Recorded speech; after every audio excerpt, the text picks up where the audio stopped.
now has been Technostress. And it's been such an interesting experience to see this phenomenon evolve over the last, I would say, 15 years or so. And also, it has influenced me as a scholar, the way I approach my scholarly life, and I'll share those things with you, as we go along. So, what I the reason I title this a work life flow perspective and not a work life balance perspective is, it'll become clear as we go through. But what I see technology as being uh, an instrument of flow between the different areas of our lives. And if we can leverage that flow, that helps us to tackle phenomenon like technostress much better. That's been my experience in my research as well as in my life. A little bit about me. My undergrad was very on the very quant science side, so it's physics and mathematics and engineering. My first undergrad degree was physics and mathematics, and then I had graduate education in engineering, and then my doctoral degree was in management. And all of my education was in India, and all of my post PhD employment has been outside India, and I have worked in the US and in the UK and also in the EU through various appointments as visiting appointments as well as permanent appointments. Um, Technostress 360 is how I would describe one part of my research career. And the 360 means that through Technostress, I have discovered different aspects of scholarly life: the research aspect, the teaching aspect, the practice aspect, and the policy aspect. And I'll talk about that, a little later. Technology free work that I do, you can see some of the pictures. The picture that you see on the leftmost side, that was the ESIS Doctoral Consortium in Timisoara. And that is a hike that we did with all the students on the second day of the consortium. And one of the sessions in the conference, one of the breakout sessions in the conference was this hike. So we took this hike. I think it was 2 miles or 3 miles. And during the hike, we had conversations in little groups with advisors, faculty advisors in each of the groups.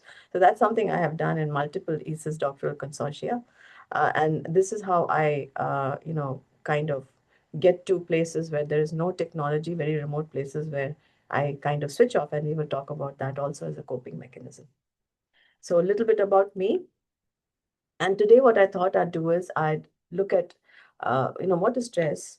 Why are we so interested in this phenomenon for the last 150 years in scholarly research? And since humanity existed in life, so this is a phenomenon that occupies a lot of everybody's attention. What is work? What is life? And what is work life? And then beyond coping, is there something called good stress? And what is well-being? So if you look at so when you talk about stress, the first thing that comes to mind is well-being as people. And well-being can happen for us as professionals, for you as PhD students, early career scholars, or for me who's been there for some time, and for all of us. When we talk about well-being, we talk about the work-related aspect and we talk about the personal aspect. Work related aspects have to do with things like satisfaction in work. It has to do with engagement, how involved we are in what we do. Do we see meaning and purpose in what we do? Are we growing? Are we getting better? Are we learning new things? That's growth and accomplishment. Are we getting rewarded for them? Do we have affirming workplace relationships? These are some of the aspects of work related well being, and you can translate that at any stage of career. Then the personal well-being, for me, the most important one is family and friends and positive emotions. Nowadays, we are also talking about eudaimonic well-being. Eudaimonic well-being goes beyond the physical. It's more about understanding the purpose of life, connecting to some higher goals. That's also a part of eudaimonic well-being. And part of that also comes through societal engagement. So beyond the friends and beyond the family, beyond our own positive emotions, how engaged we are with the larger society. And from that, how do we get eudaimonic well-being? So for me, these are the two aspects of well-being. And when I try to look at my own well-being or and talk to people about well-being, I look at these aspects and I think, okay, are these present in my life to a larger or a smaller extent? That's my question. It's a very simple question I ask myself. What has technostress got to do with all that? Okay. So this is what I call as a stress-based approach to well-being. Now, what is a stress-based approach to well-being? Uh, when we look at, so the research on stress has been, it's more than 100 years old. And it started with very predictably in the medical profession. And what happened was, doctors were seeing their patients, and the patients were, they had certain physiological markers which were not good for their body. So they had some blood pressure markers, some hormone markers, and that research has also evolved. 100 years ago, we didn't know as many markers. Today, we know many more. And what they thought was, okay, they looked at the response. Something is happening in their lives, and these markers are the kind of manifestations of what they are seeing. And that was it. And when they tried to treat the person, they tried to treat those markers. So if you have high blood pressure, take medicines. If you have certain stress hormones, try to take so it was basically based on treating the responses. That was the medical part of it. This was like 100 years ago. Now it's evolved. Now things are coming together, but I'll explain how separate they were before. Then even before that, physics. So I would say Hooke's law. Any of you here who are science students, physics students, you know that when we make, when we build bridges, when we build buildings, one of the things that we do with materials is to stress test them, meaning that how much pressure can this material withstand before it breaks. And the physics law for that is Hooke's law. And there the focus is on how much load can you put. So there the focus is on the load. In the medicine field, the focus has been on the person's response because we are treating the human. In the materials field, there's also this concept of stress, and that was the concept of how much load can we put. The problem with both of these approaches is that one looks at the response, one looks at the load, but nobody looks at the interaction. So psychological stress or occupational stress, as we know it in management literature, came about in the 60s. And before that, there was psychological stress, but I'll start with occupational stress because we are all students of management. Occupational stress came about in the 60s, and this is where I start my research or I start my presentation today. They looked at it not as a load, not as a response, but as a process. And what that does is it gives you a window to how it happens. And so they conceptualize the stress as a relationship. And those of you who have studied, relational approaches to understanding IT, what this means is that it's a relationship between the person and the environment that is triggered when the demands which are appraised by the person, that the environment puts in front of the person, are appraised as taxing or exceeding the abilities and resources of the person, which triggers a response. So if we look at the demands can be, when I look at the demands, I'll say, what is there in the environment? There are things going around in at work. There are things going around in at home. My projects are there. My teaching is there. I have committees to work in, and so this is all part of work. And they create demands, meaning they create situations which we have to look at, and we appraise them as saying this is more than I can handle. So if someone's sick at home, sometimes it's more than I can handle. If I'm struggling with, if you're struggling with the paper, the data is not, you're not able to analyze the data because something's not working out, that's a demand. If you have a phone which is constantly beeping, that's a demand. So a demand is a situation in the environment. And what I do is, as a human being, I put myself in this process and I say, how do I appraise it as stressful? I look at the demand and I say, does it exceed my abilities and resources? If it does, it's a stress. It's a threat, right? So the threat is what triggers the creating conditions I experience the stressors. So all demands are not stressful. When I appraise them as exceeding my resources, I perceive them as stressful. And the neat thing about this process approach is then I can look at what can I do about it. And when I say, what can I do about it? Then I appraise it. And then I say, okay, what will I do about it? I have all these things that I can do about it. And then you have those outcomes, which can be, the management literature has looked at cognitive outcomes, meaning things like satisfaction, things like meaning, affective outcomes, which mean emotions, positive emotions, negative emotions, also behavioral outcomes. Behavioral outcomes could be just going to sleep. That could be a behavioral outcome. It could be going for a swim. That could be a behavioral outcome. So behavioral outcomes are things that I do. Affective outcomes are things that I feel. and cognitive outcomes are things that I perceive in the cognitive sense. So this gives us a very big window. It suddenly opens everything up from, it frees us from just looking at the load like the physicists do, just looking at the response of the individual like, medical science has generally been doing. It gives us a window into the process. And because you have a process, you have leverage. You can influence different parts of the process to feel to shape the stress process. So this has been the starting point.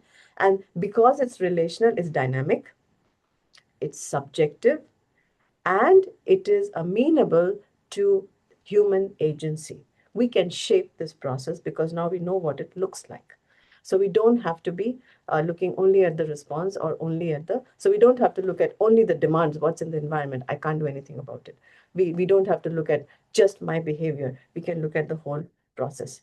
So the for me, the two most empowering parts of the stress process are the primary appraisal. How do I see the demands? And the coping responses and the secondary appraisal. What can I do about the stress I experience? And how can I cope? These two are the things that give the human being the most agency in the process. And this is where we can make a real difference. Now, to continue with or to introduce the stress from work, if you look at workplace demands, so this is all based on literature. I haven't put any references here. If anybody wants any references, I'm happy to send them to you. But from the literature, we know that demands, there are lots of demands that come in the workplace. For example, unclear chain of command. You don't know who you are reporting to. You're reporting to multiple people. That's a big demand. Workplace politics is a demand. Shifting goalposts is a demand. Many of us who went through the tenure process, we went through this of shifting goalposts. When we joined the university, there was one set of uh, requirements, and by the time 5 years happens, 6 years happens, suddenly the requirements have gone up. So over time, it shifts. That can be a stressor. Performance demands, the pressure to publish, the pressure to get good evaluations in teaching, these are demands. Deadlines are demands. Now, then when I appraise them, when employees appraise these demands, what they come up with, they come up with certain stressors, and the well-studied stressors are role ambiguity. I don't know what it's expected of me. A lot of us who went through tenure, people, it's very, very hard when you go for a job interview and you say, how many papers do I need for tenure? You are not going to get a clear answer. Even when you join a university, you say, okay, ask your seniors, how many papers. They, it's very, very rare to say X papers and you're done. So that's an ambiguity. And so that's an ambiguity so that can be a stressor. Role conflict. My teaching and my research are clashing because one takes up too much time and they're leaving too little time for the other. That's a role conflict that many of us experience. Service requirements. So we typically, there's a question that, we can take this at the end, but we typically have three components of our job: service, research, and teaching, and they can be in conflict with one another. Then task-related stressors, task complexity can be a stressor, difficult tasks can be a stressor. And then secondary appraisal and the coping responses that people have typically adopted, and this is, we are talking about workplace stress here. Seek mentoring, build a social support group, go for small wins and big wins versus small wins. You can have big wins every once in a while, but try to have small wins. That keeps your thing moving. A portfolio approach, take up a certain number of projects and then look at only those projects and don't take up more than that. Then there's demarcation. When you're doing something, demarcate. A lot of us, we demarcate time for research and teaching. We don't let them interfere with one another. So these are all coping approaches. And in the workplace, some of the key outcomes are one key cognitive outcome is job satisfaction, job fulfillment. And one key behavioral outcome is you try to make proactive contributions to the organization. So this is a little bit about stress from work. And then I won't go into the other kinds of stress, but now we'll talk about stress from technology. Now, the things that make technology very useful, they also create demands. For example, technology is very useful because it's reliable. We can all come together from different parts of the world. Most of us don't have to worry about whether the technology will work or not, because mostly it works. Presenteeism, it helps us to be in different places at the same time. or different people from different places can be in one place at the same time, like we are now. Ease of use is a big demand because we think that ease of use has been a very big important variable in IS research and IS research. Ease of use can become a demand because it makes everything possible. It makes it possible to use technologies, for us to use technologies which are very complex in their underlying attributions. But when we see them through a screen or through a touch point, they become very easy. So ease of use can become a demand because it begs you to use it. It says, okay, why are you not using me? I'm so easy to use. And usability can also become a demand because if something is really useful, of course we want to use it. So, and the other demand is the pace of change. So technology changes very fast, and all of us know that. Anonymity is another demand because things like social media, things like many technologies, even email, the anonymity is kind of the hiding behind the technology where you can say things or you can do things without a physical face-to-face interaction. That can create a demand because it can stress people out. Uh, and then when we appraise this as a threat, when we appraise these conditions as something that exceeds our resources, now that's the key thing. They're not always demands. When we appraise them as something which is threatening, then we come up with a bunch of technostressors. We started with 5, but now there are many more than that. And if I look at the kind of the key focus of these techno stressors, in the technology world or in the IT world, these are called techno stressors or techno stress creators rather than just stressors. And they create overload. They create overload because they ask us to do more. They invade our lives because they are kind of interrupting things that we are doing, whether we are doing work or whether we are at home. The interruptions keep happening and the spillovers keep happening. Uh, Insecurity, the pace of change of technology can create, techno insecurity is a big stressor. They can create social overload, meaning that they can overexpose you to social contacts. Uh, they can create stressors based on privacy and disclosure with the chat GPT and with the LLMs, where this is becoming a big stressor. When we start to disclose, when we start to upload documents, that can become a big stressor. It was not so much in the social media because we got used to it, but now uploading, a lot of people, when they are using LLMs in different roles, such as therapy or as companions, or even when we're uploading a paper for reviewing, even when you're uploading our own paper for it to review, there is privacy disclosure stresses that people are experiencing. Now, what can we do about it? Literature, again, literature says there are a few things. Uh, um, we can develop IT use capacity. We can, develop demarcation. We can, we can gain control over how we are using the technology, and we'll get into coping responses. There are many. So if I think about the way that the research has progressed, the first few years, I would say the first 10 years was only about the stressors. We were just looking at what stressors for 7, 8 years. We were just looking at what are the stressors. What is it about technology that that stresses people out? So we looked at regular workplace technology. We looked at social media. We looked at specific types of social media. We looked at specific types of people, like whether it's doctors or salespeople. So there was a lot of digging into the stressors, and the coping responses did not happen for some time.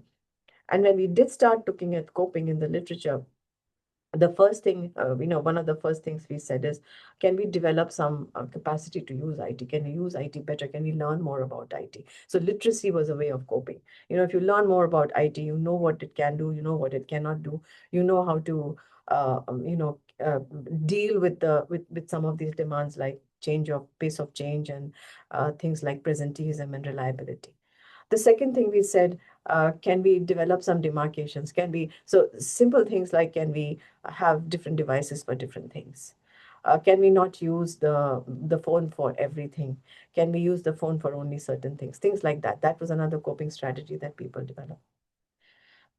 The outcomes initially, we looked at job satisfaction. We looked at job. We really found that these stressors decrease people's job satisfaction.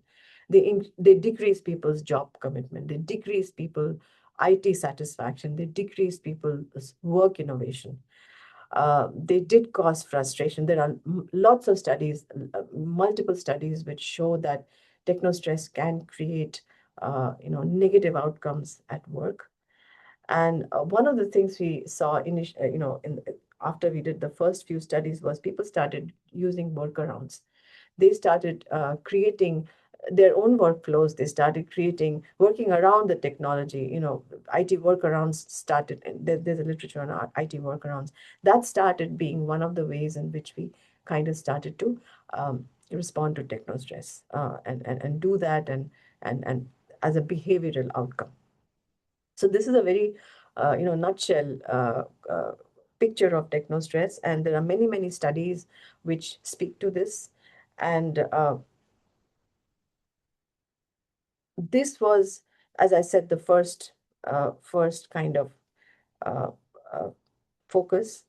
And then coping, if we look at it, um, this is some of the things that people did. They vented, they stepped away, did something different, uh, developed some competencies, developed a positive IT outlook. These are some coping mechanisms. They are effective. I would say they are the first level of coping mechanisms that we see in the literature.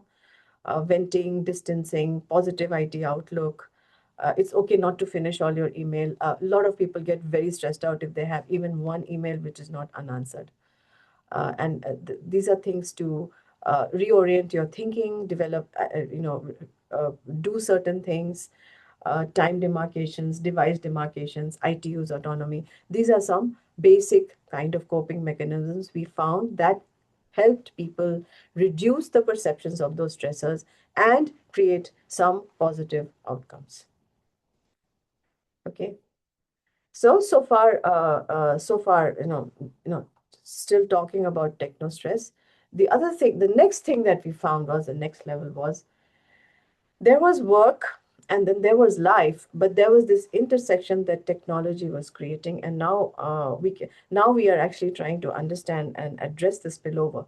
But the spillover was that there are four qualities of technology that create the spillover between work and life that make it very hard for us to separate the two, particularly in our profession where so much of what we do can be done electronically, can be done from anywhere, and can be done at any time. So the first one is presenteeism. Technology, the demand that the technology creates is that it tells you that you can be present everywhere. You can be present at different points in time. You can be present without being physically present. And that presenteeism created the demand of invasion, technostressor of invasion. The second one that creates the technology feature is the reliability. If technology is reliable, we do not have the excuse of not being in a meeting. We do not have the excuse of not finishing up something on time. If the work is true, so those things that creates a spillover. We are always, in touch. You cannot say that I was not reachable. So it creates a spillover between work and life. The third thing that creates a spillover is the feature richness of technology, meaning that we found this out in one of our studies that when I look at a smartphone, I don't look at it as a device. I look at it as a bundle of features, and I look at it as a bundle of affordances, meaning that I can do so many things with the smartphone. The actual smartphone becomes transparent. What remains in front of me is all of the things that I can do with the smartphone to fulfill all of my different goals, which means I am tempted to be tied to the smartphone. And this is just an example, no matter where I am. And we are seeing the same thing for LLMs now. A lot of our colleagues tell us that I always have this window open no matter where I am. It's become like a thing that I'm always doing. So feature richness, that causes a spillover. And the final thing is ubiquity. Ubiquity means that we can use the same devices in different places. We can move across countries. We can move across different physical spaces, and not have to change the technology, not have to change the device, the plug, the charger, nothing of that sort, and not even the SIM card. And so it's ubiquitous. So presenteeism, reliability, feature richness, and ubiquity are the two. I feel these are the four things that create work life. So I used to think about work life balance, but the more I look at this, I feel like spillover is gives me more. If I look at it as spillover, it gives me more handles to kind of address this both theoretically and practically. And that's where I'm coming from when I say work life flow instead of work life balance, because the spillover is so present, and that's the thing that gives me more leverage if I tackle the spillover. Now, this spillover is kind of more apparent the more digital focused your profession, and our profession is very digital focused, and the coping mechanisms that happen that can deal with these kind of spillovers a little bit more sophisticated than the ones that we just saw.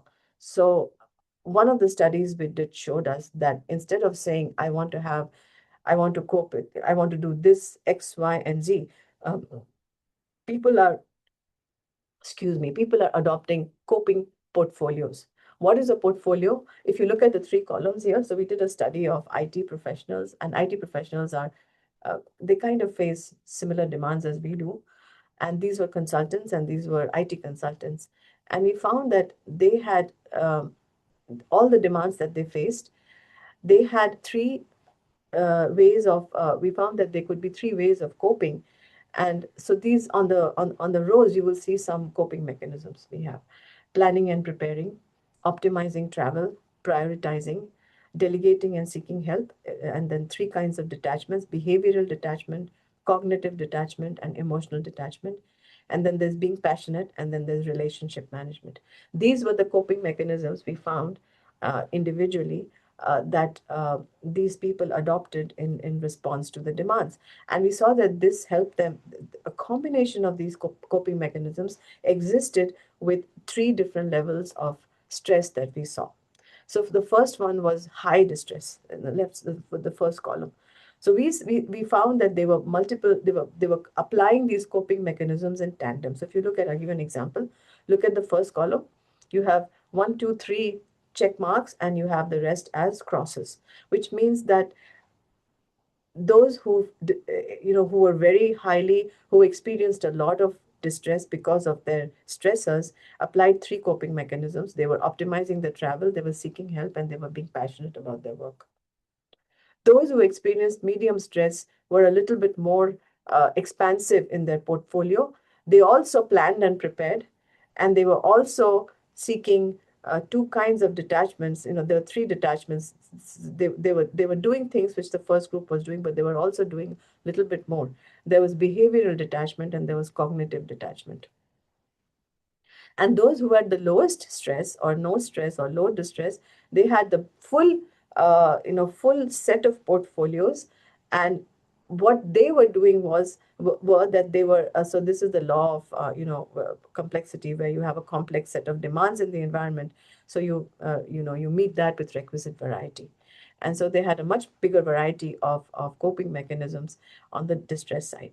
So we kind of theorize this as a portfolio approach to coping, meaning that we have multiple coping behaviors at our disposal, and we apply them in tandem to cope with multiple and dynamic demands. And the dynamicity of these demands goes up as the spillover happens. Our profession is one of the examples of a very high spillover profession. For example, if you're a construction, just to give an example, which is very, a profession which is very different from ours. If you are a construction worker, chances are that your work is very tied to the a physical setting, and so the chances of spillover are lower than what it is for a profession such as ours, where our work is not tied to a physical setting or physical artifacts in that sense. So this is one approach to coping we found, and the two big things that I found in this study were the three detachments. And if I get into this a little bit more, so emotional detachment was the ability to cut off, emotionally, or keep the negative emotion, not let it percolate outside of the stress situation. So if there was an email that came through that, that was a negative email and made you feel, so once you are through with that, using that email application, the ability to cut off from that emotion was what we saw as emotional detachment. Cognitive detachment was not thinking about the tasks that you have to do either at work or at home all the time, but saying, okay, if I have 10 things and I could only do 5 today or 6 today, and then there will come a time when I will not think of the 4 things that I was not able to do, even though I can do them right now at home. So even though, I have, so there's research that shows that as we get into more and more, use of technology permeating our work, the workday also increases in the sense that the spatial detachment is not there. So the lack of spatial detachment uh, creates the need for behavioral detachment, cognitive detachment, and emotional detachment. So even if I can do those 4 tasks sitting at home, I decide, no, I'm not going to do that just because I can, I will not. And then there is behavioral detachment, meaning that there are certain behaviors that I will do at work or when I'm doing my work, not at work, because work can be done from anywhere. And those behaviors I will not do when I'm not doing work. For example, I'm not going to check work email when I'm not doing work. I am not going to buy groceries when I am doing work just because I can. I'm not going to. So what that does is to it kind of takes away the need to come back to what I was doing. So these 3 forms of detachment are the things that, for me, these were very new. I had not seen them in the previous coping studies that we had done. So this is one advanced coping study. The other kind of advanced coping study that we found was you create resources to meet the demands. And how do you do that? So the theoretical basis for that is what we call is crafting your job. So it's very pertinent to us because our jobs are very, our workflows are very unstructured and they are not specified. It's we are it unlike the more factory assembly line oriented settings. Knowledge work is creates knowledge work constitutes workflows which are always in the making. They are dynamic, they are not specified, and therefore they are very good candidates for job crafting. Meaning that if you look at the literature, job crafting is behavior, work related behavior that alters your task, alters your relationships, and alters the cognitive aspects of the job. And one can use that in order to create job resources and to reduce the demands. That would be a way to deal with stress, using job crafting. And how can we do that with IT? So we found that there are 3 kinds of IT related job crafting. One was self-prioritizing your work, which is something that we all can do, and very hard to do, but that's something that is within our, within our purview. Self-selecting, meaning to a certain extent, we self-select into tasks, meaning that where we have the opportunity, and we can talk about this a little bit more detail, we only, we self-select, we choose the things we do. Many things we cannot choose, many things we can partly choose, and many things we can choose in a, we can shape what we are choosing. So that is one way of changing, two ways of changing the task: prioritizing and self-selecting. Then there is seeking mentorship. That's a resource. This is a great, today's example is a great way of IT enabled, relationship job crafting, meaning that we are seeking social support in some way through the technology, and that can generate resources for us to, maybe in our research or in our, in our teaching or whatever. And the third one is self-training, using IT to create the resource of access to knowledge. And that is also something that, it's very obvious, but we don't do it in a, we don't, we do, we don't often do it in a thinking way. So this is the second coping strategy. And these are all, the neat thing about both of these is that I feel like they have very real life applications. Even though they are grounded in theory, they're grounded in very deep theoretical insight. They are very practical also.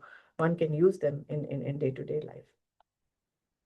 So much about the bad stress, the distress or the threat related stress, and the different coping strategies and the ways to look at it. Now, once I studied this, for a long time, then the question that I asked, and this was triggered by this particular reading that I was doing.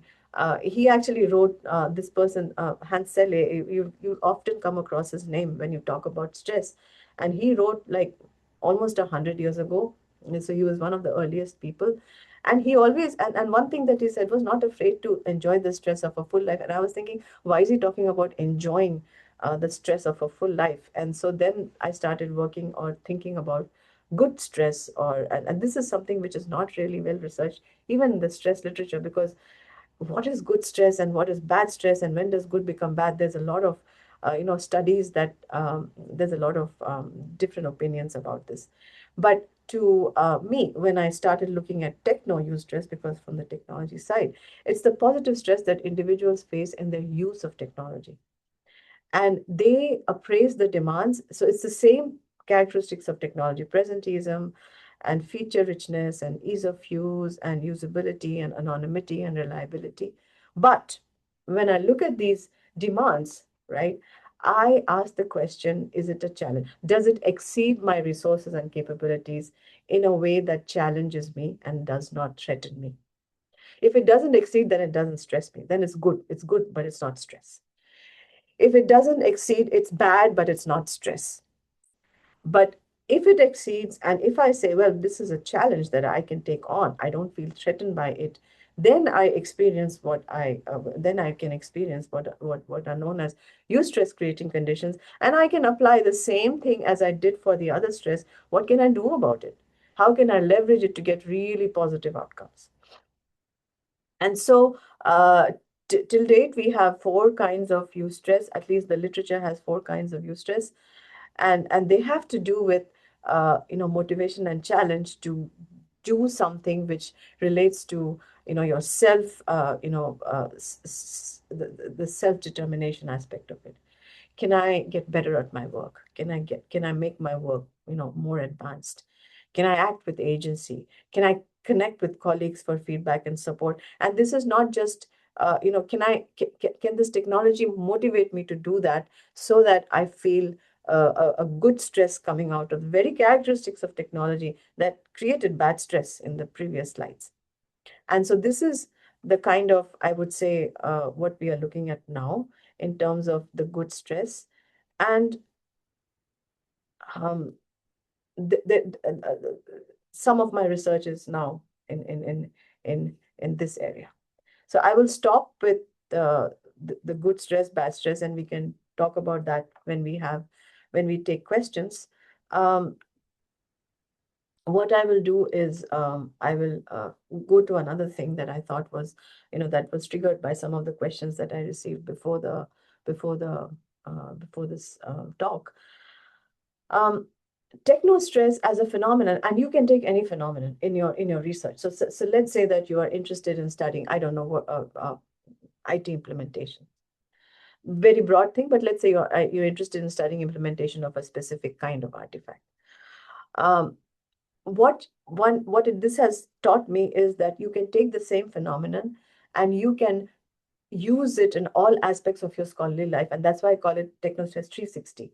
So I started with research, and my first experience of Technostress was as a research topic, and so it was through papers and citations and publications. So that's my, create the knowledge. So the research in Technostress has helped me. So as a scholar, we do lots of things with knowledge. We create it, we disseminate it, we apply it, we communicate it, all sorts of things. So the first thing that happened was I created it along with my colleagues. So it was a means to create knowledge. That is one of our to dos as a scholar. Where which kind of knowledge are we creating? What topic are we creating knowledge on? What is our area? What is our specific area? And early career researchers, we always want to find out one area or two areas where we kind of focus our efforts, and that becomes more diffused as you kind of go past tenure. So the first one was research. Then I started teaching. And in my teaching, I used to teach MBAs. So I teach MBAs, and I used to teach both undergrad and MBAs. And I used to kind of try to apply the stress creators, in MBA case studies, where we used to talk about things like ERP implementation, IT implementation cases. I used to do a lot of, I used to bring in those stressors and I would say, this implementation causes you stress. This is what you can do about it. Very practical topics. And so I used to teach, they helped me to do some innovations in my teaching. Then the third one was applying. I was able to, write a lot of practice papers on the dark side, and they were written not for scholars, but they were written for managers who would want to apply those findings in their work. And so, so by practice outlets, I would mean things like Sloan Management Review. I would mean things like Harvard Business Review. I would also do policy reports for companies.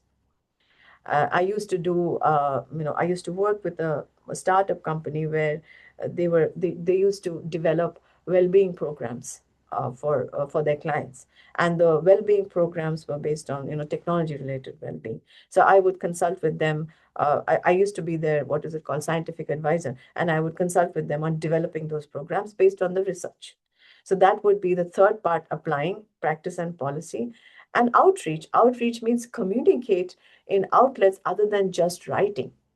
So if someone wants to view you from, I used to, I've given lots of interviews with the BBC, with newspapers, a lot of the trade press, and what is that? That is about communicating findings in a completely non-research language, but in a language that reaches people who may be affected by this phenomenon, and they don't care about the technostress creators, or they don't care about the relational view of technostress, but they do care about what can I do, what is it, and what can I do about it, why does it happen, and what can I do about it. Very simple language. So it's given me a 360 view of the scholarly life.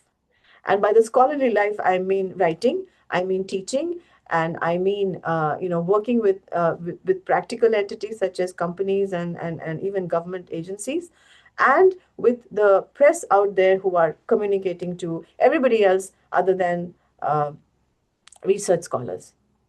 So that's one thing that I can talk more about this, and a lot of you have talked about how do you balance teaching, research, and service, and things like that. So I will stop here, and I will kind of see if where are we, what time we are. We're just about an hour into the talk, and so we can